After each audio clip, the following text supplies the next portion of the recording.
साहेब, आज आपण मुख्यमंत्री एकनाथ शिंदे असतील किंवा पर्यटन मंत्री असतील यांची प्रत्यक्ष भेट घेतला आणि श्री क्षेत्र कुणकेश्वर जे देवगडचं पर्यटनाची माहेरी समजलं जातं त्याच्या विकासासाठी आपण त्यांना निवेदन देखील दिलं.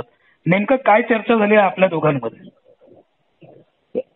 आता काही वर्षापासून आपण पाहत असाल की देशामध्ये पंतप्रधान माननीय मोदी यांच्या नेतृत्वाखाली केंद्र सरकारची महत्वाची योजना म्हणजे प्रसाद नावाची एक योजना आहे.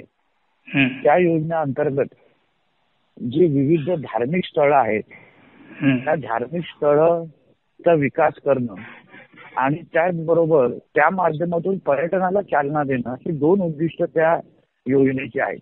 आता त्याच्या अंतर्गत झालेले विकास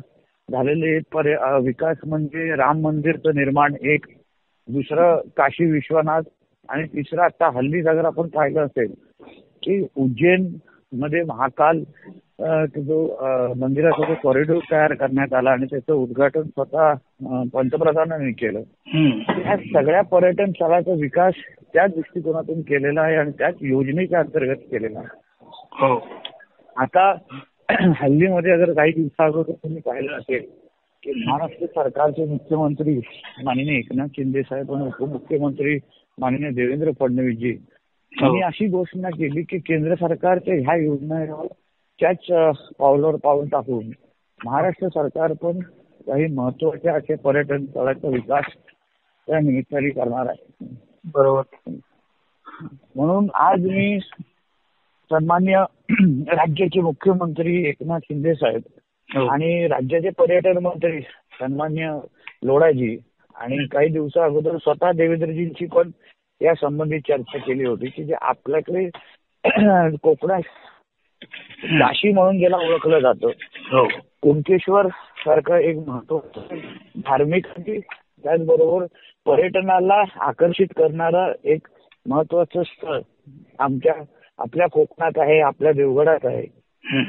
आता ज्या पद्धतीने काशी विश्वनाथ असो किंवा महाकाळ उज्जैनचं मंदिर असो त्या धर्तीवर याही पर्यटन स्थळाला MSRDCच्या अंतर्गत जर आपण विकास केला तर मोठ्या प्रमाणामध्ये इथे पर्यटन आकर्षित होतील. त्याचबरोबर ज्या धार्मिक स्थळाला वर्षानुवर्ष तुम्हालाही माहिती असेल की महाशिवरात्रीच्या निमित्ताने लाखोनी लोक तिथे येतात, दर्शन घेतात.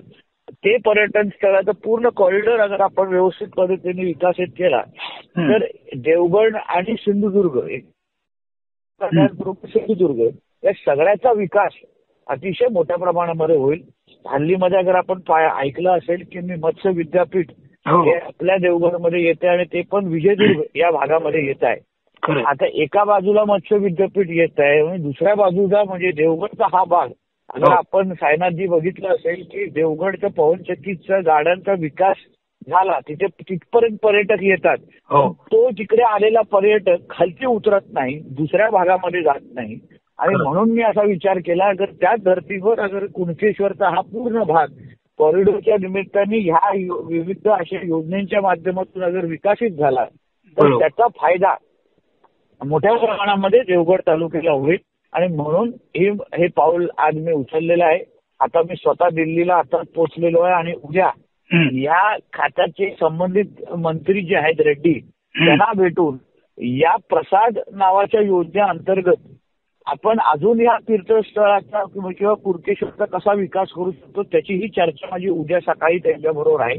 जवळपास 100 ते 250 करोडचा निधी इथे उभा करण्याचं महाराष्ट्र सरकार आणि केंद्र सरकारचं नियोजन असेल जेणेकरून हा पूर्ण कॉरिडॉर म्हणून डेव्हलप होईल आणि आपल्याला जो अपेक्षित विकास देवगडला आतापर्यंत होता तो सगळा तो पूर्ण विकास आपल्याला पाहायला आणि अनुभवायला भेटेल. निश्चित साहेब, आपण फारच चांगली योजना जी आहे ती कुणकेश्वरसाठी आणत आहात आणि त्यामुळे निश्चित आमच्याकडनं देखील शुभेच्छा. धन्यवाद साहेब. धन्यवाद. असे नवनवीन व्हिडिओ पाहण्यासाठी कोकणशाहीचं YouTube चॅनल सबस्क्राईब करा व बेल बटन प्रेस करा. तसेच फेसबुक पेज लाईक करा आणि इंस्टाग्राम पेज व ट्विटर पेजला फॉलो करायला विसरू नका.